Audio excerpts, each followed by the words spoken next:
अच्छा, ये it's just a coincidence कि हम अकेले ना जाना की बात कर रहे हैं और बीच में पीडीएम का जिक्र आ गया और मौलाना साहब मुझे याद आ गए। अकेले हो गए। मुझे लगा आपने जान के किया। नहीं, वैसे लिटरली मुझे याद आ गया कि मौलाना साहब अकेले हो गए, लेकिन कल मौलाना सलाना साहब ने फिर एक स्ट्रोक खेला और फिर आस लगा दी। उन्होंने कहा जी कि लॉन्ग मार्च होगा। तो सबसे पहले हम इसी की बात करते हैं। गवर्नमेंट और ऑपोजिशन के दरमियान इस वक्त जो सियासी माज़ाराई है वो जारी है। सेनेट इलेक्शन के बाद भी गवर्नमेंट ने ऑपोजिशन की जानिब मफाहमत का हाथ बढ़ाया है। वज़ीर आज़म ने नैब कवानीन में तरमीम और इंतखाबी इस्लाहात के लिए 10 रुकनी सियासी कमेटी बना दी है। ये हुकूमती कमेटी सेनेट और कौमी असम्बली में नुमाइंदगी रखने वाली तमाम जमातों पर मुश्तमिल होगी और पार्लिमानी कमेटी है, जैसा कि मैंने आपको बताया, और इसी हवाले से काम भी करेगी। जो नैब कवानीन में तरमीम और इलेक्शन रिफॉर्म्स पर तजावीज़ देगी। लेकिन दूसरी जानब अगर बात की जाए, ऑपोजिशन इत्तेहाद में इख्तलाफात मजीद बढ़ने लगे हैं। इस्तीफों के बाद सेनेट में ऑपोजिशन लीडर के मामले पर भी मुस्लिम लीग नून और पीपल्स पार्टी आमने सामने हैं और दोनों जमातें ने ऑपोजिशन लीडर के लिए अपने अपने उम्मीदवार नामजद कर दिए हैं। हल्का 249 पर भी तयशुदा मामला के बावजूद पीपल्स पार्टी ने अपना उम्मीदवार सामने लाने का फैसला किया है।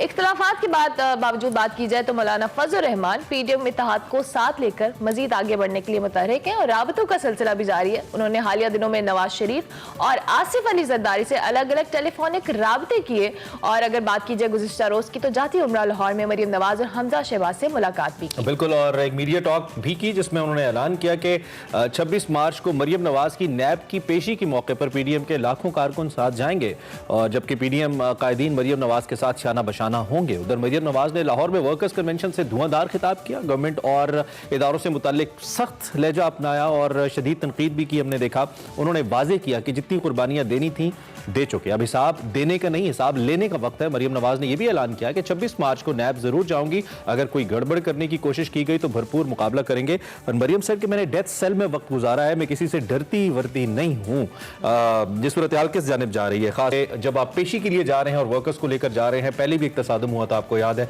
FIRs भी कटेंगी। शानदाना गुलजार साहब हमारे साथ मौजूद हैं, मेंबर नेशनल असेंबली है, तहरीक इंसाफ से उनका ताल्लुक है। उनसे जरा पूछते हैं कि वो अब इस सब सूरत हाल को कैसे देख रही हैं अपनी पार्टी और हुकूमत की जानिब से। शानदाना, गुड मॉर्निंग, कैसी हैं आप? ठीक ठाक हैं?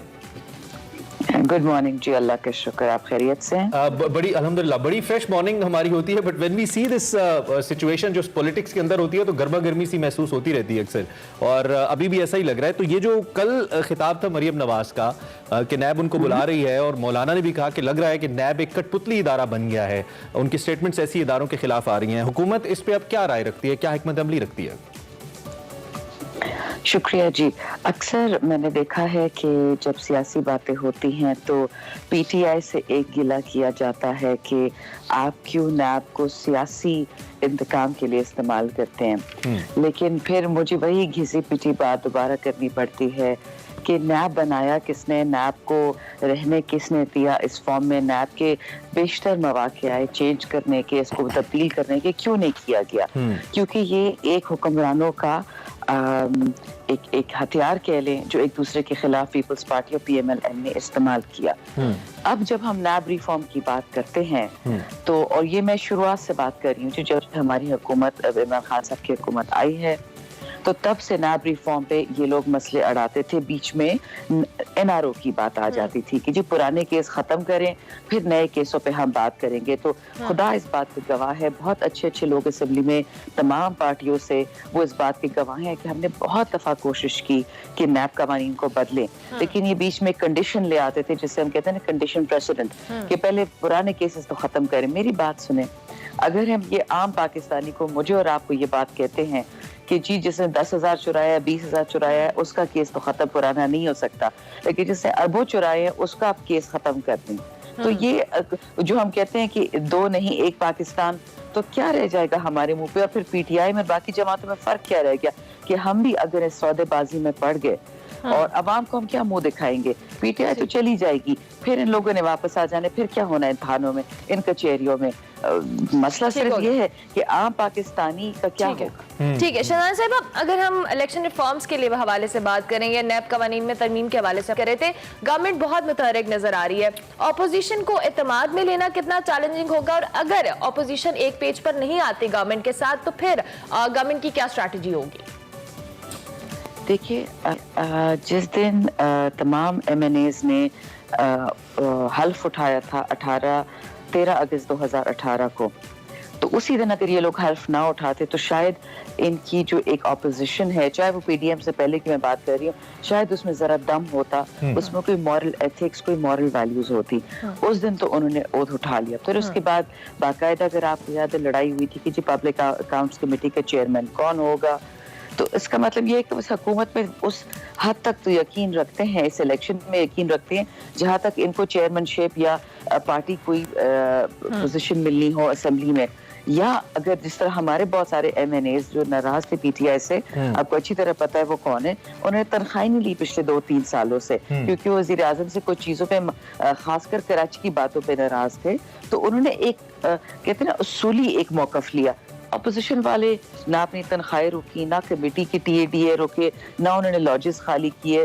इस्तीफा देना तो दूर की बात है, आप एक टोकन ही प्रोटेस्ट कर देते कि जी आप लेकिन तनख्वाहों से तो कुछ होता नहीं है। तो पीटीआई ने बहुत तक धरने में नहीं ली थी, जब वापस आए थे फिर ले ली थी, बहुत अरसे तक रुका रहा था। ये तो खैर आपको पता है ऐसे ही होता है, कल्चर ऐसा ही है। लेकिन मुझे यही मैं बता रही हूँ ना कि पॉइंट यही था ना कि पॉइंट नहीं प्रूव हुआ, धरने का पॉइंट नहीं प्रूव हुआ। हमारा क्या मतलब एहतजाजी सियासत से फायदा नहीं होता अल्टीमेटली इसका। अच्छा मुझे एहतजाजी सियासत नहीं है, सुन ले सर, मॉडल टाउन का अभी तक इंसाफ नहीं मिला, हमारा ये पॉइंट था। तो उससे अगर हम 2 साल अभी तो टाइम है ना, किधर गई वो रिपोर्ट, कहाँ वो दबी हुई, आनी चाहिए सामने डेफिनेटली। अच्छा आखिर में मैं चाहता हूँ ये जो मरियम नवाज पेश हो रही हैं और उन्होंने कहा कि वो वर्कर्स को साथ लेकर जाएंगी, कल उन्होंने इनवाइट भी किया कि मेरे साथ चलें, और मौलाना साहब ने भी उनके साथ इज़हार यकजहती की और पीडीएम लीडरशिप भी उनके साथ जारी है। ये रवायत कैसी है आपके ख्याल में, और आने वाले वक्त में पाकिस्तान की पॉलिटिक्स पे क्या असर डालेगी, इसको आप कैसे देख रही हैं? ये पॉलिटिक्स के लिए खतरनाक नहीं है, ये खतरनाक है आपके मुल्क के सिस्टम के लिए। पाकिस्तान में आपको भी पता है, मुझे भी पता है, रोजाना बेसिस पे आपके कैदी जाते हैं, अंडर ट्रायल लोग जाते हैं, high court, supreme court, lower courts, वो भी अपने साथ अपने जिस किस्म के जिस नौइयत का केस होगा, चाहे वो गुंडागर्दी का केस हो, चाहे वो कत्ल का केस हो, चाहे वो बच्चों से ज्यादती का केस हो, वो भी अपने साथ ट्रोलियां भर भर के लोगों की लेके जाएंगे अदालतों में। ये तो सियासतदान बाकी पाकिस्तान को ये मैसेज दे रहे हैं कि अगर मुझ पे केस हुआ है तो वो हमेशा विक्टिमाइजेशन होगी, वो इंतकाम होगा। वो तो सच हो ही नहीं सकता क्योंकि मैं सियासतदान हूँ, लेकिन क्योंकि आप आवाम हैं तो इसलिए प्लीज आप कानून का बालादस्ती आप उसकी रखें, मैं नहीं करूंगा। मैसेज तो ये जाता है।